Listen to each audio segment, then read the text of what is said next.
JMM गठबंधन पर BJP का बड़ा दावा। देखिए, हेमंत सोरेन के साथ केवल 30 एमएलए हैं, ये बीजेपी दावा कर रही है। 18 विधायक हेमंत सोरेन के खिलाफ हैं। शपथ के लिए शिबू सोरेन की सहमति जरूरी, ये बीजेपी की तरफ से दावा किया जा रहा है। और शिबू सोरेन जेएमएम अध्यक्ष, इसलिए सहमति जरूरी है। तो देखिए, अब बीजेपी बहुत ज्यादा सक्रिय हो गई है, बैठकें होने वाली है और इस खेमे से यह खबर निकल कर आ रही है, जेएमएम गठबंधन पर रजनीश बहुत बड़ा दावा कर दिया है बीजेपी ने। और बीजेपी ये कह रही है कि 18 विधायक हेमंत सोरेन के खिलाफ हैं और उनके पास सिर्फ 30 एमएलए हैं। बिल्कुल, देखिए, बीजेपी बहुत ज़्यादा सक्रिय हो गई है और लगातार बीजेपी के नेताओं की जो नज़र है, जो राजनीतिक घटनाक्रम झारखंड में तेज़ी से बढ़ रहा है, उस पर वो अपनी नज़र बनाए हुए हैं और इस तरह की जानकारी उनकी ओर से आ रही है। हालांकि कल रात में जब चंपई सोरेन राजभवन से बाहर निकले थे, उन्होंने बयान दिया था और इसके अलावा कांग्रेस के एक बड़े नेता ने भी कहा था कि 43 विधायक राजभवन गए थे, 43 विधायकों का समर्थन सशरीर उनको है और 4 ऐसे विधायक जो नहीं पहुंचे थे बैठक में, जो राजभवन में भी नहीं आए थे, उनका भी समर्थन है। ये 4 वो विधायक थे जो कल्पना सोरेन के नाम पर सहमत नहीं थे, लेकिन चंपई सोरेन के नाम पर उन्हें ऐतराज नहीं है। तो दावा जो है सत्तारूढ़ गठबंधन की ओर से ये किया जा रहा है कि उनके पास 47 विधायकों का समर्थन है, जबकि सरकार बनाने के लिए 41 विधायकों की जरूरत है। लेकिन दूसरी तरफ बीजेपी की ओर से ये बड़ा दावा किया गया है। तो निश्चित तौर पर कुछ बहुत दिलचस्प हो सकता है झारखंड की राजनीति में। कुछ ऐसा हो रहा है जो एक राजनीतिक रिक्तता यहाँ पर दिखाई दे रही है, उसका फायदा बीजेपी अगर उठाए तो इसमें ऐसा लगता नहीं है कि बीजेपी को मौका मिलेगा और उस स्पेस को वो जाने देगी। जी बिल्कुल बिल्कुल बिल्कुल, बने रहे आप हमारे साथ। जोशी जी, किस तरह से आप इस पूरे घटनाक्रम को देख रहे हैं? गिरफ्तारी के बाद, हेमंत सोरेन की गिरफ्तारी के बाद राहुल गांधी का जो ट्वीट आया था, उसमें जिक्र किया गया था कि ईडी और सीबीआई, ये तमाम केंद्रीय जांच एजेंसियां जो हैं, ये बीजेपी की विपक्ष मिटाओ सेल के तौर पर काम कर रही हैं। यानी ऑपोजिशन के तमाम आरोपों की जो रफ्तार है वो और तेज होगी, इसके आसार तो उन्होंने जता ही दिए। मुझे 2 मिनट का टाइम दीजिएगा। राहुल गांधी अपना काम कर रहे हैं, कांग्रेस के विपक्ष के नेता हैं और वो सरकार का जो भी कदम होता है उस पर वो तनकीद करेंगे। लेकिन मैं एक पैटर्न के बारे में बात करना चाहता हूं, मुझे 2 मिनट दीजिएगा। जिस तरह से 3 दिन पहले चंडीगढ़ में भारतीय जनता पार्टी के कैंडिडेट को वहां का मेयर चुना गया, विपक्ष के 8 वोट को कैंसिल करके, वो सब वीडियो में सबके सामने था।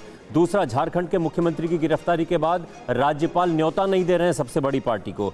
तीसरा, पंजाब, केरल और तमिलनाडु में राज्यपालों की भूमिका पर लगातार सवाल उठते रहे हैं। दिल्ली में अरविंद केजरीवाल की राज्यपाल से अच्छी नहीं बनती। अरविंद केजरीवाल को ईडी ने 5 बार समन दे दिया है। बिहार में नीतीश कुमार चले गए हैं, महाराष्ट्र में उद्धव ठाकरे की सरकार गिरी है। तो ये कोश्यारी की भूमिका पर वहां पर बहुत बड़े सवाल थे।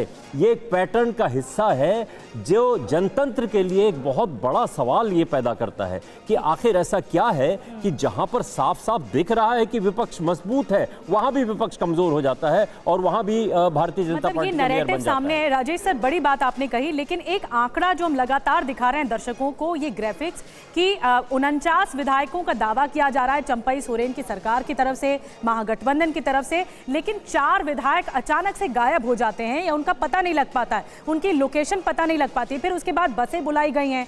क्या आखिर ये संकेत दे रहा है? क्या और विधायक छिटक सकते हैं? ये जो आंकड़ा इस वक्त टीवी स्क्रीन पर आप देख रहे हैं, ये कई सवाल खड़े कर रहा है, क्योंकि जो मैजिक फिगर है, जो बहुमत का आंकड़ा है, वो तो 41 है और चंपई सोरेन का नाम भी आगे बढ़ चुका है मुख्यमंत्री के तौर पर कि उनकी सरकार रहेगी महागठबंधन में। लेकिन 4 विधायक कहाँ हैं? और अगर इनका लोकेशन ट्रेस नहीं हो पा रहा है तो फिर तो राजेश जी बहुत बड़ा सवाल है कि अगर 4 विधायक गायब हैं तो और भी गायब हो सकते हैं। यही डर है शायद चंपई सोरेन की सरकार को भी। देखिए, आप बिल्कुल सही कह रही हैं, लेकिन इस वक्त जिस तरह से ये पैटर्न काम कर रहा है कि भारतीय जनता पार्टी जो विपक्ष की पार्टी थी और गवर्नर, उनके बीच में क्या कोई तालमेल है, ये सवाल पूछा जाना चाहिए। क्या गवर्नर को सबसे बड़ी जो पार्टी है हेमंत सोरेन के इस्तीफे और गिरफ्तारी के बाद उसको तुरंत नहीं बुलाया जाना चाहिए? नहीं जोशी जी, अभी अवधेश जी यही बात तो कह रहे थे कि राज्यपाल ने अगर निमंत्रण नहीं दिया है, इसमें कुछ भी अजूबा नहीं है। वो ये भी तो देखेंगे कि जिन विधायकों के समर्थन की लिस्ट दी गई है वो वाकई समर्थन कर रहे हैं या नहीं, ये उन्होंने कहा। इस पर एक परेड करवाई जाती है ना, परेड करवाई जाती है, परेड करवा लें। आप बुलाएं तो परेड तो करवाएं। बताइए अवधेश जी, परेड तो तब होगी जब निमंत्रण मिलेगा।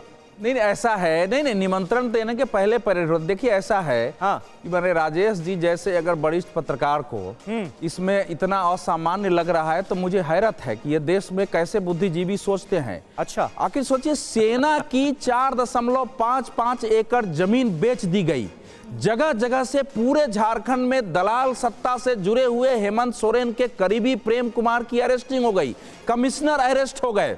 तो पहले तो बात होगी, अगर विपक्ष है, अगर उसको लड़ना है तो उस ईमानदारी से, पारदर्शिता से काम क्यों नहीं कर रहे? आप भ्रष्टाचार करेंगे। वो तो गिरफ्तार हो गए ना, वो तो मैं इस्तीफा बोल दे लेता हूं। नहीं सुनिए, गिरफ्तार हो गए। सुनिए गिरफ्तार कैसे हुए? गिरफ्तारी को रोकने की पूरी कोशिश की। उसके बाद तो संवैधानिक होगा ना। शेड्यूल ट्राइब्स एक्ट में छापामारी के विरुद्ध उन्होंने मुकदमे दायर कर दिए।